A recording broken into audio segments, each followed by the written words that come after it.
ನಿನ್ನ ಆಶೀರ್ವಾದದ ಕವಚ ರಕ್ಷಣಾ ಕವಚವಾಗಿದೆ. ಪಾರ್ಥ, ಆ ಧೈರ್ಯ ಉಂಟು ನಮಗೆ. ಆ ಧೈರ್ಯವನ್ನೇ ಸಾಕಾಗ್ಲಿಕ್ಕಿಲ್ಲ. ಮತ್ತೆ ನಿಮಗೆ ರಕ್ಷಣೆಯನ್ನು ಕೊಡ್ತಾ ಇರುವವ ನಾನೇ. ಹೌದು, ನಾನೇ ನಿಮಗೆ ಬಾಯಿ ಬಿಟ್ಟು ಆವಾಗಲೇ ಹೇಳಿದ್ದೇನೆ, ಎಲ್ಲರನ್ನ ಗೆಲ್ಲಿದ ಹಾಗೆ ಇವರನ್ನ ಗೆಲ್ಲುವುದು ಸಾಧ್ಯ ಇಲ್ಲ, ಗೆಲುವೆನ್ನುವುದು ದುರ್ಲಭ ಎನ್ನುವುದಾಗಿ ನಾನೇ ಹೇಳಿದ್ದೇನೆ. ಹಾಗಾಗಿ ತಲೆ ಓಡಿಸಬೇಕು. ಈಗ ಮತ್ತೊಮ್ಮೆ ಯುದ್ಧ ಮಾಡೋಣ. ನೀನ್ ಯುದ್ಧ ಎಷ್ಟೇ ಬಾರಿ ಮಾಡಿದ್ರು ಅವನನ್ನ ಗೆಲ್ಲುವುದಕ್ಕೆ ಸಾಧ್ಯವೇ ಇಲ್ಲ. ಅವನ ಸಂಕಲ್ಪ ಬೇರೆ ಉಂಟು. ಆದರೂ ಒಂದು ದಾರಿಯನ್ನ ತೋರಿಸ್ತೇನೆ. ಹೇಳಿದೆ, ಇವತ್ತು ನೀನು ಯೋಚನೆ ಮಾಡಬೇಡ, ನಾನಿದ್ದೇನೆ. ನಿನ್ನನ್ನು ಹೇಗೆ ಬೇಕೆ ಹಾಗೆ ನಾನು ಕರೆದುಕೊಂಡು ಹೋಗ್ತೇನೆ. ನಿನ್ನ ಅನುಗ್ರಹ ಉಂಟು ಅಂತಾದ್ರೆ ಯಾವತ್ತೂ ತೊಂದರೆ ಇಲ್ಲ. ನನ್ನ ಅನುಗ್ರಹ ಮಾತ್ರವಲ್ಲ, ನಿನ್ನ ಬಲ ಪ್ರಯೋಗವೂ ಆಗಬೇಕು. ಅಂದ್ರೆ ಅದಕ್ಕೆ ಬುದ್ಧಿಗೆ ಸ್ವಲ್ಪ ಕೆಲಸ ಕೊಡ್ಬೇಕಾಗ್ತದೆ. ಯಾವ ರೀತಿಯಲ್ಲಿ? ನೀನೊಬ್ಬನೇ ಹೋರಾಟವನ್ನ ಮಾಡಿದ್ದೆ ಹೌದಾದ್ರೆ ಕೆಲವನ್ನು ಸಿಗುವುದಕ್ಕೆ ಸಾಧ್ಯ ಇಲ್ಲ. ಮತ್ತೆ ಅವ ಬಂದಂತ ತಕ್ಷಣದಲ್ಲೇ ಹೇಳಿದ್ದಾನೆ, ಶ್ರೀಹರಿ ನೀನು ಯುದ್ಧ ಮಾಡು ಎನ್ನುವುದಾಗಿ. ಅವ ಯಾಕೆ ಆ ರೀತಿ ಹೇಳಿದ್ದಾರೆ ಎನ್ನುವುದು ನನಗೆ ಆವಾಗ ಆಲೋಚನೆ ಬರಲಿಲ್ಲ.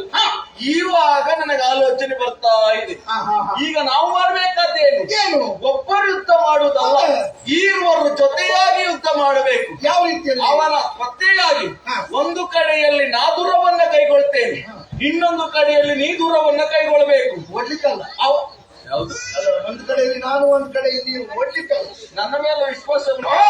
ಎಷ್ಟೇ ಕಷ್ಟದ ಪರಿಸ್ಥಿತಿ ಆದ್ರೂ ಇವತ್ತು ನಿನಗೆ ಗೆಲುವು ನಾನು ತಂದು ಕೊಟ್ಟೇ ಬರ್ತೇನೆ. ಹಾಗಾಗಿ ಅವನ ಮನಸ್ಸಿನ ಚಿತ್ತವನ್ನ ಕದಲೋದಕ್ಕೋಸ್ಕರವಾಗಿ ಒಂದು ಕಡೆಯಲ್ಲಿ ನಾನು ಯುದ್ಧ, ಒಂದು ಕಡೆಯಲ್ಲಿ ನೀನು ಯುದ್ಧ, ಪುಂಖವಾಗಿ ಆ ತಾಮ್ರಧ್ವಜನ ಮೇಲೆ ಬಾಣ ಪ್ರಯೋಗ ಆಗಬೇಕು ಅಂತಾದ್ರೆ ನಾನೀಗ ಮಾಡುವುದೇನು?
ಅರ್ಜುನರ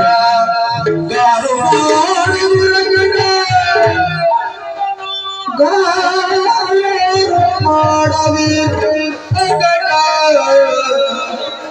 ವಿಜಯದ ಸಾರಥ್ಯವ ನಡೆಸಿ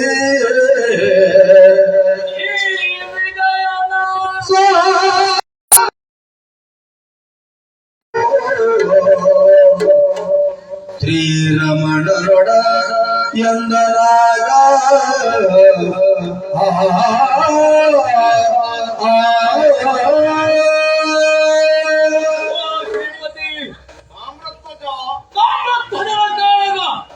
ಮುಂದುವರಿಯುತ್ತಿರುವಂತಹ ಸಂದರ್ಭದಲ್ಲಿ ದಿಕ್ಕುಗಾಡದೆ ದಶವಡದಂತಹ ಪರಿಸ್ಥಿತಿಯನ್ನು ಕಂಡು ಹೌಹಾರಿ ಇನ್ನಾರು ತನ್ನ ಭಾವನಿಗೆ ಆಗಬಾರದು ಅನಾಹುತ ಆದೀತು ಎಂಬ ಕಾರಣಕ್ಕಾಗಿ ಚಮ್ಮಟಿಕೆಯನ್ನ ಬಿಸುತ್ತಿದೆ. ಕೈಯಲ್ಲಿ ಶಾಂಗಾದರವನ್ನು ತಟ್ಟು ಹಿಡಿದಿದೆ. ಅರ್ಧಚಂದ್ರ ಆಕೃತಿಯಲ್ಲಿ ನನ್ನ ಸೇನೆ ನಿಂತಿದೆ. ಒಂದು ಕಡೆಯಲ್ಲಿ ನೀವು ಯುದ್ಧಕ್ಕೆ ಸನ್ನದ್ಧರಾಗಿದ್ದೀರಿ, ಇನ್ನೊಂದೆಡೆಯಲ್ಲಿ ಪಾರ್ಥ. ಓ ಕೃಷ್ಣ ಪರಮಾತ್ಮ, ಏನಯ್ಯ ನಿಮಗಿದ ಭೂಷಣವೇ ಕೇಳ್ತೇನೆ. ಯಾಕೆ? ಯಾರ್ಯಾರು ಯಾವ್ಯಾವ ಕೆಲಸ ಮಾಡಬೇಕು ಅದೇ ಕೆಲಸ ಮಾಡಿದ್ರೆ ಭೂಷಣ. ಅವರ ವ್ಯಕ್ತಿತ್ವಕ್ಕೆ ಒಂದು ಮೆರುಗು. ದೇವ, ಏನು ಅರ್ಜುನ ಮಾಡಬೇಕಾದ ಕೆಲಸ ನೀವು ಮಾಡಿದರೆ ನೀವು ಮಾಡುವಂತಹ ಕೆಲಸ ಮತ್ತೊಬ್ಬರಿಗೆ ಮಾಡ್ಲಿಕ್ಕೆ ಆಗ್ತದೆ. ಕಪಟ ನಾಟಕ ಸೂತ್ರಧಾರಿ ನೀವು ಪ್ರಪಂಚಕ್ಕೆ ಆದರ್ಶ ಪುರುಷರು. ಹ. ನೀವು ಆಡುವಂತಹ ಮಾತು ಮಾಡುವಂತಹ ಕಾರ್ಯ ಎಲ್ಲವರಿಗೂ ಅದು ಮಾರ್ಗಸೂಚಿಯಾಗಿರುತ್ತದೆ, ಹ. ಆದರ್ಶಪ್ರಾಯವಾಗುತ್ತದೆ. ನೀವೇ ತಪ್ಪಿ ನಡೆದರೆ ಕೇಳುವವರು ಯಾರಿದ್ದಾರೆ ದೇವ? ತಪ್ಪು ಮಾತಾಡ್ತಿರುವುದು ನೀನಿ. ಯಾಕೆ? ನನ್ನೆದುರು ಬಂದಾಗ ಮೊದಲು ನೀನು ಆಡಿದ ಮಾತೇನು? ಹ ಶಾರ್ಕ ಧನುಸ್ಸನ್ನ ಹಿಡಿದು ನನ್ನೊಂದಿಗೆ ದುರಗೈಗೊಳ್ಳುವೆನ್ನುವುದ. ಹ ಈಗ ನಾನು ಆ ಧನುಸ್ಸನ್ನು ಹಿಡಿದು ಬಂದ್ರೆ ಯಾರ್ಯಾರು ಏನು ಮಾಡ್ಬೇಕು ಅದನ್ನೇ ಮಾಡ್ಬೇಕು ಎನ್ನುವುದಾಗಿ ಮರುಪ್ರಶ್ನೆ ಹಾಕ್ತಾ ಇದ್ಯಲ್ಲ. ಕಾರಣ ಏನು? ನೀನು ಧನಸ್ಸನ್ನ ಯಾಕೆ ಹಿಡಿದಿದ್ದಿ ಹ. ಅದರ ವಿಶ್ಲೇಷಣೆ ನಾನು ಮತ್ತೆ ನಿನಗೆ ಕೊಟ್ಟೇನೆ. ಹ. ಈ ಸಂದರ್ಭದಲ್ಲಿ ಯಾಕೆ ಹ. ನಾನು ಪ್ರಶ್ನೆ ಮಾಡಬೇಕಾಗಿದೆ. ಏನು? ಒಂದು ವೇಳೆ ನೀನು ಚಾಂದ್ರಾಧನಸ್ಸನ್ನ ಹಿಡಿದು ಹ. ನನ್ನೊಡನೆ ಹೋರಾಟ ಮಾಡಿ ಒಂದು ವೇಳೆ ನೀನು ಜಯವನ್ನು ಸಂಪಾದಿಸಿದರೆ ಅದು ಯಾರ ಜಯ ಆಗುತ್ತದೆ? ನನ್ನ ಜಯ. ಅರ್ಜುನನ ಜಯ ಆಗುತ್ತದ? ಆಹ. ಅದು ಕೃಷ್ಣನ ಜಯವಾಗುತ್ತದೆ. ಹ. ನೀನು ಬಂದದ್ದು ಯಾರ ಪರವಾಗಿ? ಅರ್ಜುನನ ಸಾರಥಿಯ ಅಲ್ಲವೇ? ರಥನ ಓಡಿಸುವವರು ರಥ ಓಡಿಸುವುದು ಬಿಟ್ಟು ಸಾರಥಿತ್ವವನ್ನು ಬಿಟ್ಟು ರಥಿಕನಾಗಿ ಹೋಗುವುದು ಸರಿಯಲ್ಲ. ಒಂದು ವೇಳೆ ನೀವು ಗೆದ್ದರೆ ಅರ್ಜುನ ಗೆಲ್ಲುವಂತ ಆಗುವುದಿಲ್ಲ. ಆದ್ದರಿಂದ ಮೂರು ಲೋಕದ ಗಂಡ ರಣಪ್ರಚಂಡ ಪಾರ್ಥ ಅವರ ನನಗೆ ಮುಖಾಮುಖಿಯಾಗಿ ಗೆದ್ದರೆ ಅವನ ವ್ಯಕ್ತಿತ್ವಕ್ಕೂ ಅವರನ್ನು ಕಾಪಾಡುವಂತಹ ನಿನಗೂ ನಿನ್ನ ವ್ಯಕ್ತಿತ್ವಕ್ಕೂ ಒಂದು ಭೂಷಣ. ಆದ್ದರಿಂದ ಸವಿನಯ ವಿಜ್ಞಾಪನೆಗಳು. ಏನಪ್ಪ? ಚಾಂದ್ರ ಧನುಸ್ಸನ್ನ ನೀವು ಕೆಳಗಿಟ್ಟು ನಿಮ್ಮ ಚಮ್ಮಟಿಗೆ ಏನು ಹಿಡ್ಕೊಂಡಿದ್ದೀರಿ ಅದನ್ನೇ ಹಿಡ್ಕೊಂಡು ನಿಮ್ಮ ಕೆಲಸ ಮುಂದುವರಿಸಿದ್ರೆ ಒಳ್ಳೇದು. ಈಗ ನಾನು ಚಮ್ಮಟ್ಟಿಗೆ ಹಿಡಿಬೇಕು, ಇನ್ನೊಂದಿಗೆ ನಾನು ಯುದ್ಧ ಮಾಡುವುದಲ್ಲ. ಈಗ ನೀನು ಹೇಳಿದಕ್ಕಲ್ಲ ಅದು. ನಾನು ಮಾಡುವುದೇನು ಬಲ್ಲ.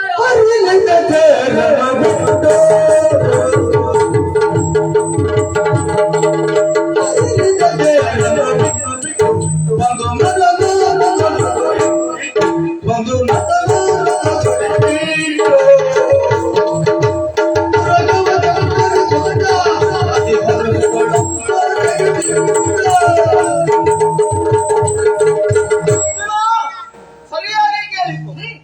ಆವಾಗ ನಾನು ಹೇಳಿದ್ದೇನು? ಒಂದು ಕಡೆಯಲ್ಲಿ ನಾನು, ಒಂದು ಕಡೆಯಲ್ಲಿ ನೀನು. ಇವಾಗ ಮತ್ತೆ ಬದಲು ಮಾಡ್ತಾ ಇದ್ದೀನಿ. ನಾನೇನು ಮಾಡ್ಬೇಕು ಅದನ್ನೇ ಮಾಡಿದ್ರೆ ಚಂದ ಎನ್ನುವುದಾಗಿ ಅವನು ಒತ್ತಿ ಒತ್ತಿ ಹೇಳ್ತಾ ಇದ್ದಾನೆ. ಅವನ ಮಾತಿಗೆ ಬೆಲೆ ಕೊಟ್ಟಲ್ಲ. ನಾವು ಮಾಡಬೇಕಾದ ಕಾರ್ಯ ಯಶಸ್ಸಾಗಬೇಕು. ನಾನು ಮಾಡಬೇಕಾದ್ದೇನು? ಸಾರಥಿತನ. ಹಾಗಾಗಿ ಸಾರ್ಥಕತನಸ್ಸನ್ನ ಬಿಟ್ಟಿದ್ದೇನೆ, ಚಮ್ಮಟ್ಟಿಗೆ ಹಿಡಿದಿದ್ದೇನೆ. ನಿನ್ನ ರಥವನ್ನು ನಾನು ಹೇಳಿಕೊಡ್ತೇನೆ.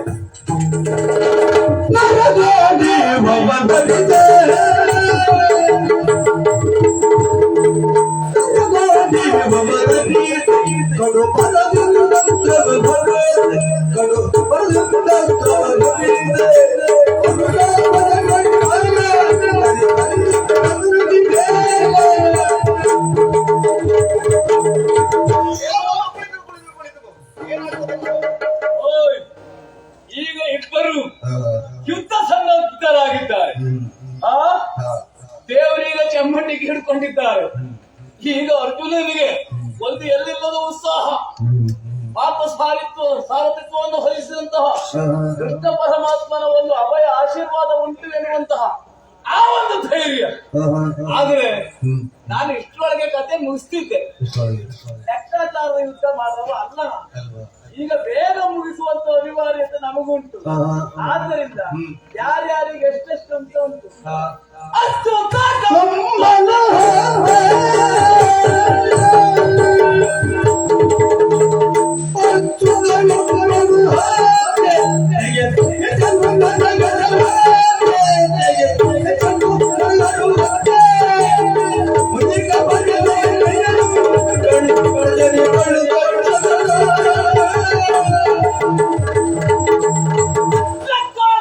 ಬಾಣ ಪ್ರಯೋಗ ಯಾರ್ಯಾರಿಗೆ ಎಷ್ಟೆಷ್ಟು ಅಂತ ಉಂಟು.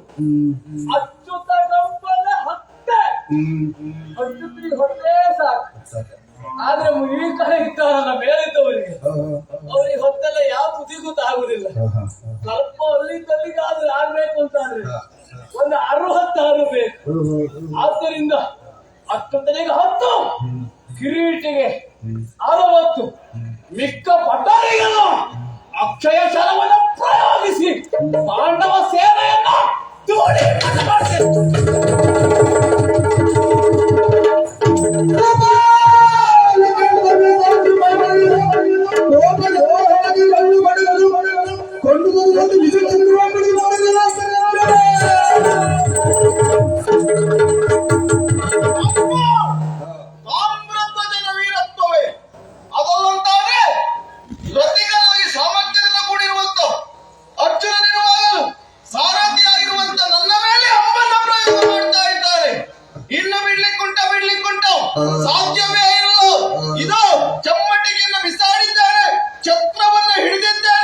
ತಾಮ್ರಧ್ವಜನ ಸೇನೆಯನ್ನು ಕತ್ತರಿಸಿ ಪಡೆಯನೋ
ದುಡಿದ ಪುಣ್ಯವ ಕಷ್ಟ ಪಡುವೆ ದುಡಿದ ಪುಣ್ಯ ಇತ್ತು ಕಷ್ಟ ಪಡುವೆ ಕಷ್ಟಪಡುವೆ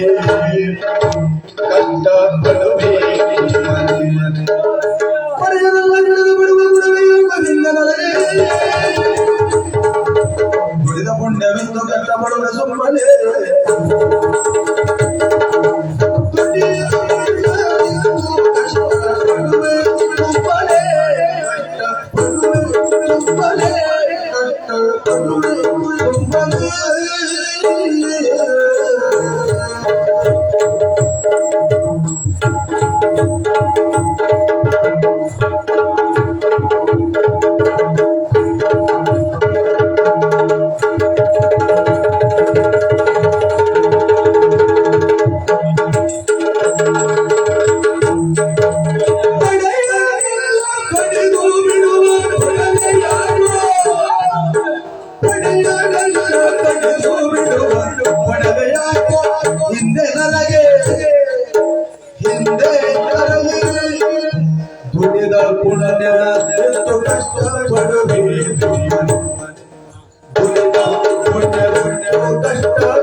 ಚಕ್ರದಿಂದ ನಿನ್ನ ಸೇನೆ ಎಲ್ಲ ಸುಟ್ಟರೆ ಹೇಳು.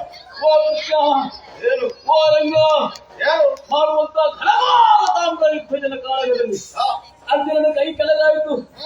ಆ ಸಂದರ್ಭವನ್ನ ಆ, ಗಮನಿಸಿದಂತಹ ನೀನು ಚಮ್ಮಟ್ಟಿಗೆಯನ್ನು ಬಿಸುಟು ಆ, ನಿನ್ನ ಕೈಯಲ್ಲಿ ಚಕ್ರವನ್ನು ಧರಿಸಿದ್ದಿ.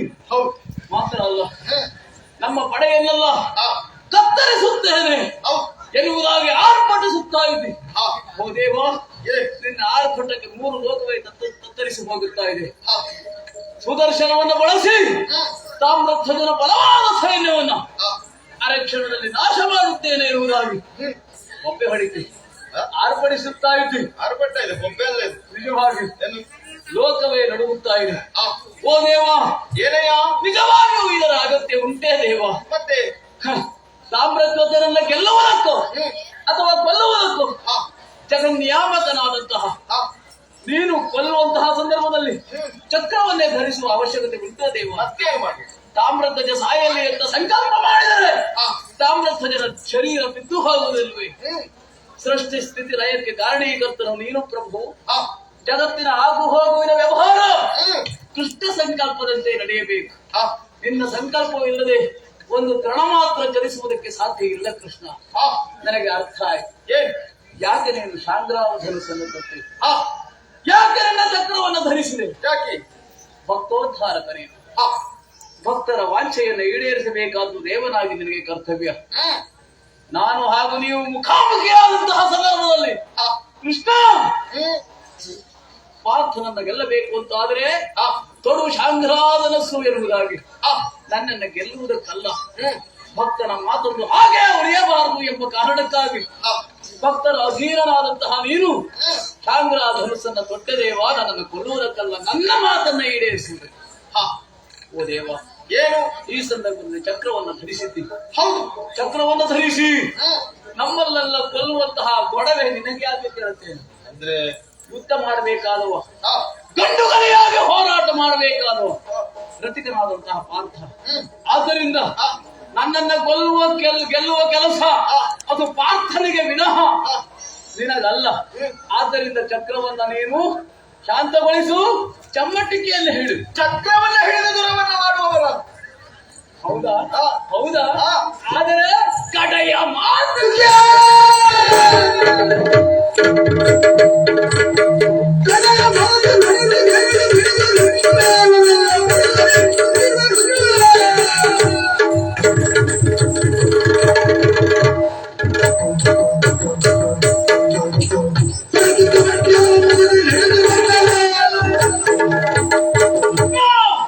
ಕೃಷ್ಣಾರ್ಜುನರು ಏಕರಥದಲ್ಲಿ ನಿಂತು ಯುದ್ಧ ಮಾಡಿ 3 ಲೋಕದಲ್ಲಿ ಅವರನ್ನು ಎದುರಿಸುವಂತಹ ಶಕ್ತಿ ಯಾವ ವ್ಯಕ್ತಿಗೂ ಇಲ್ಲ, ಯಾವ ಶಕ್ತಿಗೂ ಇಲ್ಲ ಎಂಬ ವಿಷಯವನ್ನು ನಾನು ಬಾರಲೆ. ಆದ್ರೆ ಏನು ನಿಮ್ಮ ಭಕ್ತ ತಾಮ್ರಧ್ವಜ ಯುದ್ಧಕ್ಕೆ ನಿಂತವರಿದ್ದಾನೆ, ಅಂಜುವ ಮಾತೇ ಇಲ್ಲ. ಕಡೆಯ ಮಾತು ಒಂದೇ ಆಡ್ಬೇಕು ಕೃಷ್ಣ ಕೇಳು. ಏನು ಮಾಡುವಂತಹ ಧುರದಲ್ಲಿ ಆ, ಕೃಷ್ಣ ಹಾಗೂ ಅರ್ಜುನನ ರಣಕಣದಲ್ಲಿ ನಿಮ್ಮನ್ನು ಸೋಲಿಸಿ ನಿಮ್ಮ ಉಭಯರ ಕರವನ್ನ ಕಟ್ಟಿ ರಣಕಣದಲ್ಲಿ ಕಣಹದೇ ಇದ್ದರೆ ಕೃಷ್ಣನ ಭಕ್ತ ನಾನಲ್ಲ. ಆಗದೆ ಮಾಡುವವ ರೂಢಿಗಳು ಉತ್ತಮನ್ನೇ ನಿಲ್ಲಿಸಿಕೊಳ್ತಾನೆ. ಹಾಗಾದ್ರೆ ಆಡಿದೆಯಲ್ಲ ಮಾಡಿಕೊಡಿಸುವ.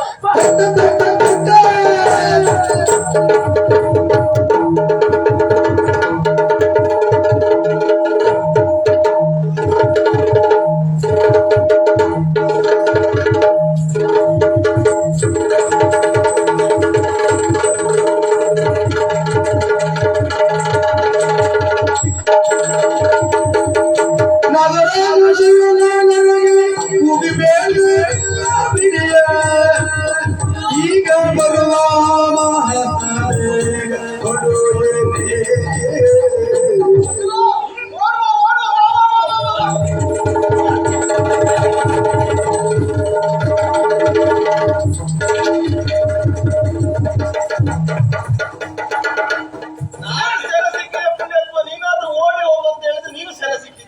ಅವನಿಗೆ ಓಡ್ಲಿಕ್ಕೆ ಆಗುದಿಲ್ಲ ಅಂತ ಸ್ಥಿತಿ ಬಂದಿದೆ.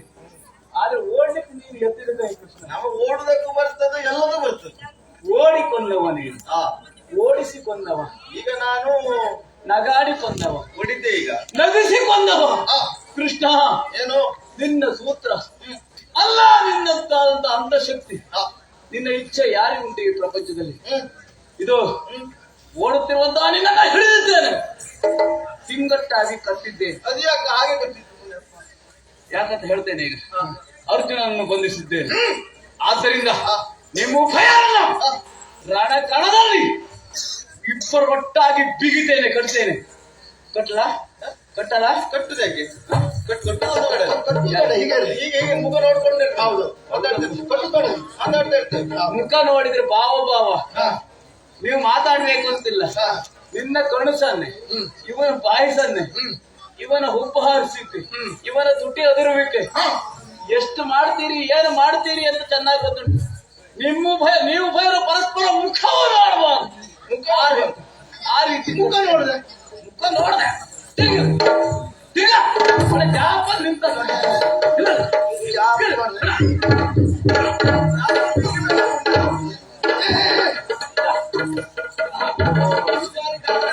ಬಿಡುದಿಲ್ಲ. ಎಂತ ಮಾಡುದಿಲ್ಲ. ಈಗ ಹೇಗೆ ಓಡುತ್ತೆ? ಈಗ ಕಣಸನ್ನೆ ಬಾಯಿಸನ್ನೆ ಇದಕ್ಕೆಲ್ಲ ಅವಕಾಶ ಉಂಟಾ? ರಣಕಣದಲ್ಲಿ ನಿಮ್ಮನ್ನು ಕೆಳಗಿದ್ದೇನೆ. ಸಾಲದು. ನಿಮ್ಮ ಯಜ್ಞಾಶ್ವ ಉಂಟಲ್ಲ, ಅದನ್ನ ಕೊಂಡು ನನ್ನ ಅಪ್ಪನ ಬಳಿಗೆ ಹೋಗುತ್ತೇನೆ. ಇಲ್ಲೇ ಬಿಟ್ಟು ಒದ್ದಾಡ್ತಾ ಇರಿ.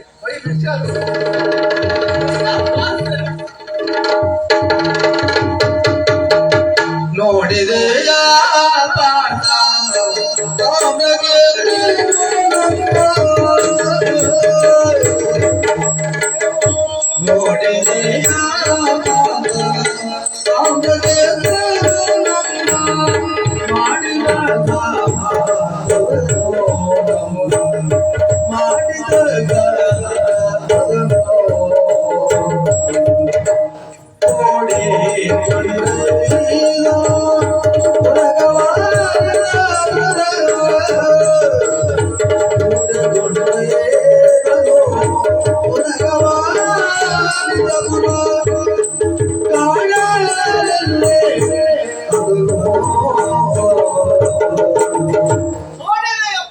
ಭಗವಂತ ಬಿಗಿ ಬಿಗಿಯಾಗಿ ಮುರಿಮರಿಯಾಗಿ ಒಬ್ಬರ ಮುಖ ಒಬ್ಬರು ಕಾಣದ ಹಾಗೆ ನಮ್ಮನ್ನ ಬಂಧಿಸಿದ್ದಾನೆ. ನಾನು ನೀಡಿದ್ದಾಗಲಾದ್ರೂ ಜಯವಾಗ್ತದೆ ಅಂತ ಭಾವಿಸಿ. ಜಯ ಅಷ್ಟು ಸುಲಭದಲ್ಲಿ ಸಿಗುವುದಿಲ್ಲ ಎನ್ನುವುದಾಗಿ ನಾವು ಈ ಪುರಕ್ಕೆ ಬಂದಾಗಲೇ ಹೇಳಿದ್ದಕ್ಕೆ. ಆದರೂ ಅವನ ಕಟ್ಟುವಿಕೆಯನ್ನ ತಪ್ಪಿಸಿಕೊಂಡಿದ್ದೇವೆ ನಾವು. ನೋಡಿದೆಯ ಪಾರ್ಥ, ಮಹಾವಿಕ್ರಮಿ ತಾಮ್ರಧ್ವಜ ತಾನೇನು ತನ್ನ ತೋರಿಸಿಯೇ ಕೊಟ್ಟ. ನರ ನಾರಾಯಣರಿಬ್ಬರನ್ನ ಕಟ್ಟಿದ್ದು ಮಾತ್ರವಲ್ಲ, ನಾವು ಪೂಜಿಸಲ್ಪಟ್ಟಂತ ತುರಗವನ್ನ ತನ್ನ ಪುರ ಕೆಳೆದೊಯ್ದು ಇದ್ದಾನೆ ತಾಮ್ರಧ್ವಜ. ಇನ್ನು ಇದಕ್ಕೆ ಇತ್ಯರ್ಥ ಆಗಬೇಕು ಅಂತಾದ್ರೆ ಮುಂದೇನು ಮಾಡುವುದು? ಅದಕ್ಕೊಂದು ಮಾರ್ಗ ನಾನು ಸೂಚಿಸ್ತೇನೆ. ಯಾವ ರೀತಿಯಲ್ಲಿ? ನಿನ್ನ ದಿಲ್ಲಿಗೆ ಮುಗೀತು ಎನ್ನುವುದಾಗಿ ಭಾವಿಸಿಕೊಳ್ಬೇಡ. ನೀನ್ ಇನ್ನೊಂದು ವೇಷ ಮಾಡ್ಬೇಕು. ಅದೇ ಎಂತದ್ದು? ನೀನು ಬೇಸರ ಮಾಡಿಕೊಳ್ಬೇಡ. ನಿನ್ನ ಜೊತೆಗೇ ಬಂದವ ನಾನು ಮತ್ತೊಂದು ವೇಷ ಮಾಡ್ಬೇಕು. ಒಂದೇಯ ಹೇಳಿ ಪ್ರಯೋಜನ ಇಲ್ಲ. ಆದ್ರೆ ಸದ್ಯದ ಮಟ್ಟಿಗೆ ಈಗ ಒಂದು ವೇಷ ನಾವಿಬ್ರು ಮಾಡ್ಬೇಕು. ಅದು ಯಾವ ವೇಷ? ಒಂದು ಬಾಲವನು ನಾನು ಒಂದು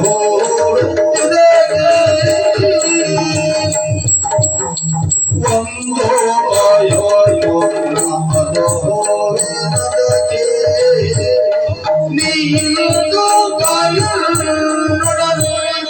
ನೀ ಹಿಂದೂ ಒಂದೇ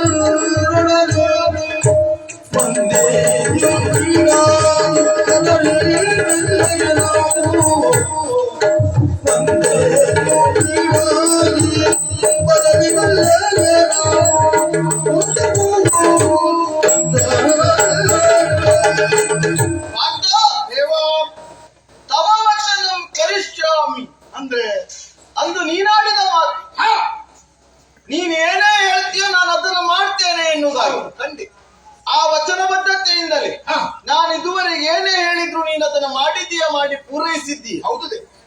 ಕೆಲವೊಮ್ಮೆ ನೀನು ಅವಸರ ಪಟ್ಟಿದ್ದು ಬಿಟ್ರೆ ಅದು ತನ್ನ ಇಚ್ಛೆ ಎನ್ನುವುದಾಗಿ ಹಾ. ನೀನು ಆಲೋಚನೆ ಮಾಡಿ ವ್ಯವಹಾರ ಮಾಡಿದ್ದು. ಈಗ ನಮ್ಮ ಕಾರ್ಯ ಆಗಲೇಬೇಕು. ಹೌದು. ಯಾಕಂದ್ರೆ ಹಾ. ಅಶ್ವಮೇಧ ಯಾಗವನ್ನ ನಾವು ಪೂರೈಸಲೇಬೇಕು, ಪೂರ್ಣಾಹುತಿ ಆಗಲೇಬೇಕು ಅಲ್ವಾ? ಹಾ. ಆ ಕಾಲವು ಸನ್ನಿಹಿತವಾಗ್ತಾ ಉಂಟು. ಹಾ. ಹಾಗಂತ ದುರ್ಗವೆನ್ನುವ ತಾಮ್ರಧ್ವಜನ ಬಳಿ ಸೇರಿದೆ. ಹಾ. ದುರದಿಂದ ಅವನನ್ನ ಗೆಲ್ಲುವ ಸಾಧ್ಯವಿಲ್ಲ.